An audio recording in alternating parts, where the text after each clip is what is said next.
What's going on, everybody? Welcome back to GmiasWorld. And just as planned, you know we're going to run into the #1 player in the world when I tell you guys I got to test something out. So ultimately, you guys have seen a lot of these gameplays on GmiasWorld Gaming. If you're not subscribed to GmiasWorld Gaming on YouTube, please feel free to go over there and do so, where you'll get the full-length gameplays and see exactly what I go through on a day-to-day basis with Madden 20 Ultimate Team. Now, with this game right here, #1 thing, you guys got to understand, this has been going on for a while. I think he's beaten me 2 times in a row or something like that. I know earlier in the year, I think I put the video out here, or it's on GmiasWorld Gaming, when I played him early in the year, you know, I beat him. After that, since he's got this bunch scheme, he's been winning a lot more. So I think this is probably going to be the 3rd time that I've played him in a couple weeks. We just run into each other on a regular basis. It's not like he's lurking me or anything, because obviously I wasn't streaming during this game. It just happens. You know what I'm saying? Dudes are searching at the same time, and then we run into each other. But ideally, what I'm going to tell you is this, bro.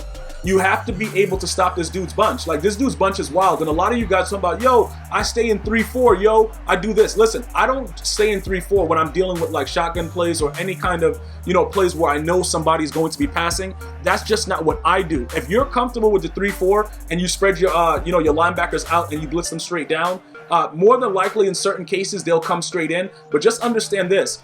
With plays like this where he has the double team and stuff like that, you got to be very, very careful. Because what they do is right before the play, in a nutshell, what happens is they double team the outside player and then they ID another player on the same side, and then pretty much they take over from that. So you got to have, you see like how I formulated a way to get my blitz in regardless of him rolling outside the pocket? That's just overplaying him over time. You know, like once you see something and you understand what people are doing, you have to be able to gauge how to fix it. So ideally, with the fact that contain does not work, you can't use contain. Like, the contain players will run right into the lineman and just fall on the ground, and that's pretty much what generates a lot of the things that are going on. So now, pretty much we're trying to get our run game established, and for some reason, you know, his LT is on steroids and he just won't get off of it. Like, he's on steroids actively doing it with other things that we know he was doing, and he won't put it down, bro. The dude just won't put the pipe down. So he's riding my backfield like every single snap. So ideally, realistically, I don't really want to pass the ball unless I have to. I know I can run the ball on him because I've run the ball on him before. The edge blitz, like I said, depending on how they run it, you could have some different issues with, you know, pretty much beating it. You know what I'm saying? Like, that's just what goes on with it. It's not a big deal. I don't know why did this just happen again? I don't know why that just happened, but don't worry about it because it's not getting edited out, so it don't really matter. Ideally with this, oh, okay, run it for 6 then. Run it for 6. Go ahead, yeah, keep going, keep going. Yo, why does Walter Payton run with the ball like that? That's so weird that he runs with the ball. Okay, so anyway, it don't really matter. Dudes are getting sacked on a regular basis. And like I said, it's not the issue of, you know, him running the bunch. It's the issue of if you're going to get that play to where your players get off the way that my players are getting off right now. Because once they break the pocket, once your opponent breaks the pocket, the out route is wide open. Because your corner just stops playing defense. That's something that's been going on for a very, very long time. Let me know in the comments. You guys know what I'm talking about. Okay, throw it right there to the flat then. Whatever. As soon as the dude breaks the pocket, nobody plays defense. I've never, like, for the last couple years, the out route defense has been absolutely horrific. And it's with the whole thing of the mechanic of the corner just looking at the receiver.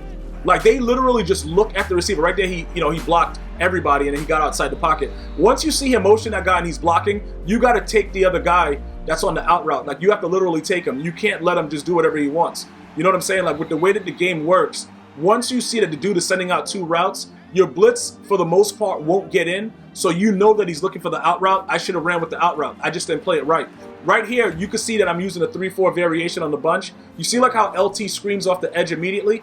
That's pretty much what you guys were talking about as far as running 3-4. The reason that I don't like 3-4 though is because if for whatever reason, right, Mahomes is faster than, like, all my guys are like 92 plus speed, and they let Mahomes do whatever he wants. Right there, he just runs it in for 6. My defense is obviously not doing anything it's supposed to, and right now it's a shutout, and we're getting dominated, and, you know, pretty much we got to deal with it. But ideally, understanding the game is what I try to make sure you guys understand. Even though I rage a lot and I go crazy, I try to adapt to what EA Sports is actively doing within the game. So because of the way that the game actually plays, you have to remember this, right?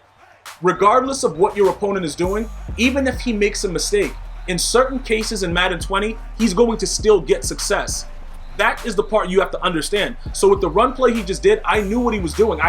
Bro, I put everybody where they're supposed to be, but he'll just get that blocking. And then right here, Randy Moss just can't separate from Champ Bailey. Like, he couldn't do it if his life depended on it. Okay, we got to punt the ball. Because like I said, with games like this, you don't want to give your opponent an advantage because obviously he understands what he's doing. So you know he's going to run eye tight in the red zone, and he's going to probably get 2 or 3 yards a pop and continue to do that along the way. And then if not, he's going to run you know, base out of bunch and try to eat up my defense. What happens with this though, I figured out what he was doing and why he was getting off with that run. And you're going to see that, you know, more and more, I'm going to be able to get guys like just starting to scream and come down, and eventually he's going to stop running it out of the bunch. But it doesn't really matter. I figured it out, so I'm happy about it because now I know how to stop the run and I can stop the pass. I just have to adjust something and, you know, make the defense better because remember, we're still evolving the double A gap. I know a lot of you guys watched me do it on stream and you guys are mimicking it and you're trying to figure out what's going on. And sometimes you get pressure, sometimes you don't.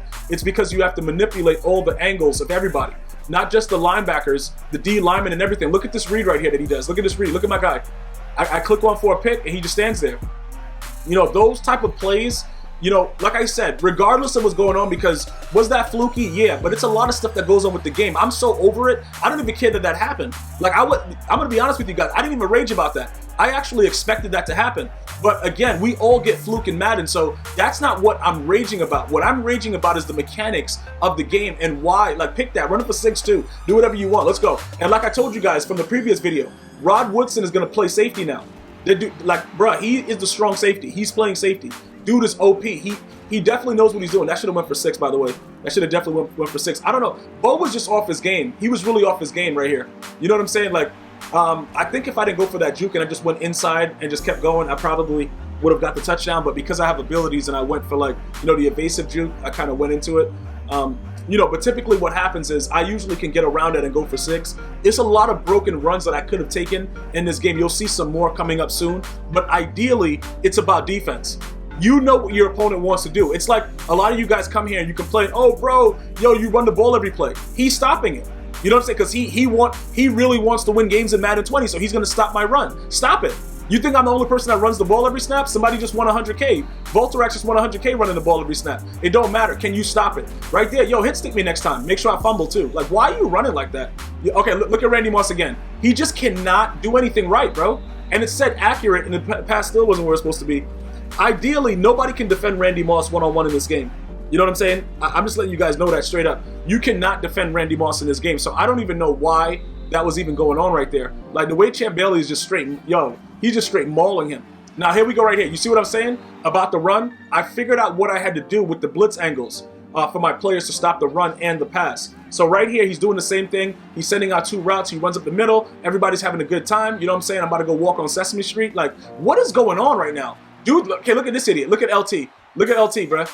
Who was that? LT? That was Lawrence Taylor, and I couldn't catch him? You couldn't catch Patrick Mahomes? Are you kidding me? Escape artist is supposed to work behind the line of scrimmage. Why is he outrunning a 92 speed linebacker? Yeah, pick it, run it for 6. Just run it for 6. Run it for 6. Guys, you're going to do in the chat. Let me get a did his mom's in the chat. Like, we're going to still fight. We understand what he's doing. Ideally, right now, once he realized that we had control of what he was doing with the bunch, you got to go back and you got to start running the ball with eye tight. Now, I thought that I had a defense mastered to stop it. What happened in this game, though, you have to do a little bit more. And I think I figured out, you know, through playing this with this game right here, how to stop the eye tight for good. So that's going to actually help me in Weekend League because he's going to come out and start running eye tight regularly because, you know, he wants to do the safe thing and get the win. And that's pretty much what happens with eye tight. The reason that it's so unique is because both sides of your of the offensive line are linemen. You know what I'm saying? You just sub in linemen instead of the tight end. So the linemen on both sides, they block like maniacs. And if you have a good interior core, you're going to have like very, very good chances of breaking a big run. That's why the tight is so huge. So with me, I had a defense that was locking it up. And then I don't know what EA did with it. I think they must have patched it or something like that because it became a situation where dudes are just outright, you know, just latching onto their blocks. Now, you could probably say he's on aggressive, whatever, but even when dudes were doing it on aggressive, I was still able to maintain it. Right here, you know, we got the stop. This play right here was critical, and I had him in the right zone on the right, but you're going to watch what he does. Watch what this dude does in zone. You see like how he cuts back? He's supposed to be down underneath on that and, you know, pretty much stop it. I knew he wouldn't go back to the left because I picked it the last time, so I put him where he was supposed to be. And he just didn't make a play on that, so it is what it is. Ronnie Lott has zoned out, but he's about to be zoned off the team. in a couple seconds, bro. That dude's garbage. But again, he's still running the ball. He's running eye tight. You can see that we're containing it, but usually I try to get it in the backfield. Now, this play is what... Look at Patrick Willis. They did the thing where he goes behind him. That was a key play. So other than that, he lines up, he gets his field goal, and his GG's in the chat. I want to thank everybody for watching. Hopefully you guys are having an unbelievable day. I'm going to see you guys and girls next time. One love, y'all.